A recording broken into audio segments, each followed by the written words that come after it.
خداوند کے نام کی تعریف ہو، حمد و ستائش ہو۔ خداوند ہماری افزائش کے لیے روز ہمیں اپنے کلام سے سرفراز کرتے ہیں، ہم ان کے کلام کو لیتے اور اپنی زندگی میں بڑھتے ہیں۔ آج ہم دیکھتے ہیں اعمال 3 باب پر اس کی 17ویں آیت میں پطرس رسول نے جب ایک لنگڑے کو اچھا کیا اور سب لوگ حیران تھے، تو وہ اس طریقے سے لوگوں سے کلام ہوا ہے کہ اب اے بھائیو، میں جانتا ہوں کہ تم نے یہ کام نادانی سے کیا، اور ایسا ہی تمہارے سرداروں نے بھی۔ کون سا کام؟ مسیح کو مصلوب کر دینے کا کام انہوں نے نادانی سے کیا، کیونکہ وہ اپنے آپ کو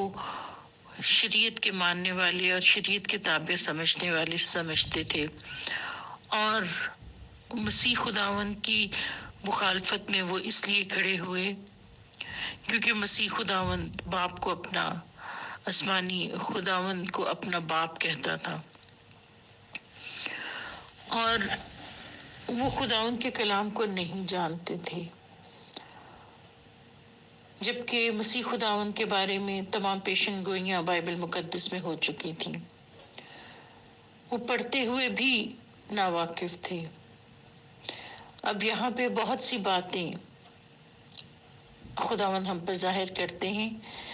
کہ کلام ہونے سے بھی کلام کی سمجھ ہونا زیادہ ضروری ہے۔ آپ کے پاس کلام موجود ہے، آپ اس کو روز پڑھتے ہیں، مگر اگر اس کو پڑھنے سے پہلے آپ خداوند سے بات کریں اور حکمت مانگے تو خداوند اس کلام کے وسیلہ سے ہمیں ضرور حکمت عطا فرمائیں گے، اور پھر ہی حکمت سے ہم سچائی اور گہری باتوں کو جان سکیں گے۔ اور میں خداوند کا شکریہ ادا کرتی ہوں کہ پہلے زمانوں میں جو تھا، لوگوں کے ہاتھوں میں کلام نہیں تھا، بلکہ ان کو عبادت خانہ میں ہی جا کے کلام کو پڑھنے کی سہولت میسر تھی، مگر اب خداوند نے نہ صرف کتابی شکل میں ہر ایک گھر میں، ہر ایک ہاتھ میں کلام کو، بائبل کو، کمپلیٹ بائبل کو دے دیا، بلکہ اب میڈیا کے ذریعہ، ایپس کے ذریعے آپ اپنے موبائل میں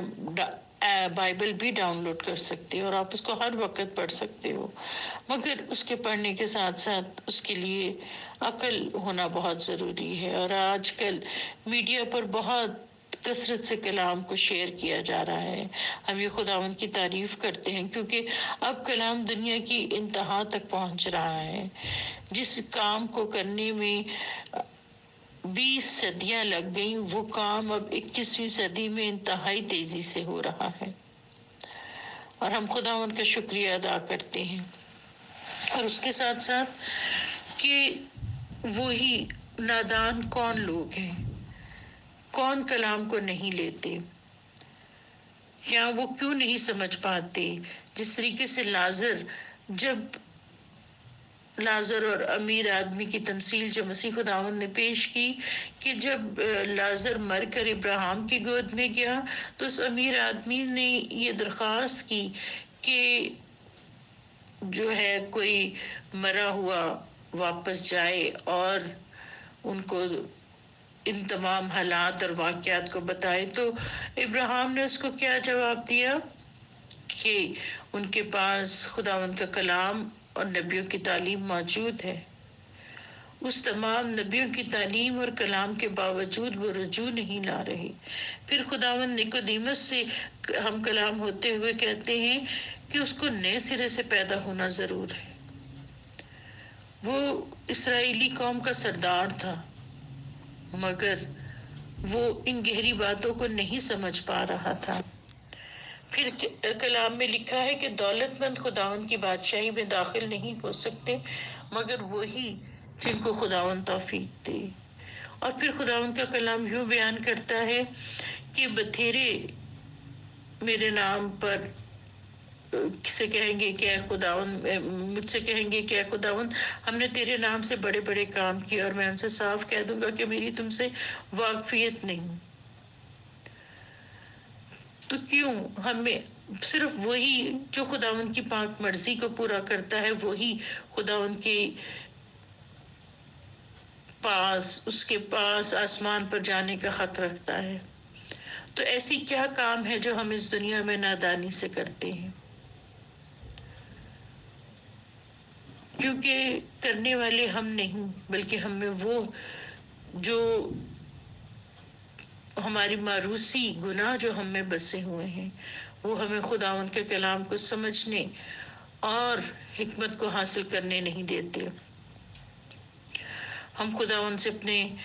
گناہوں کی معافی مانگتے ہیں کہ خداوند ہمارے گناہوں کو نہ صرف معاف کرے بلکہ ہمیں اس نادانی سے آزاد کرے، تاکہ ہم گہرے طور سے خداوند کے کلام کو سمجھ سکیں، کیونکہ ہمارا مقابلہ خون اور گوشت سے نہیں بلکہ تاریکی کی اندیکھی قوتوں سے ہے۔ ہمارا مقابلہ اپنے جسم سے بھی نہیں، اپنی عقل اور اپنے دل سے بھی نہیں، بلکہ ہمارا مقابلہ ان تاریکی کی اندیکھی قوتوں میں سے ہے جو کسی بھی طریقے سے ہمارے اندر بس جاتی ہیں اور ہمیں بیکار کر دیتی ہیں۔ ہمیں اپنی نجات کے لیے، اپنی آئندہ زندگی کی بحالی کے لیے ہمیں خداوند سے آج ہی التماس کرنی ہے کہ خداوند ہمارے نادان دلوں کو تبدیل کر دے،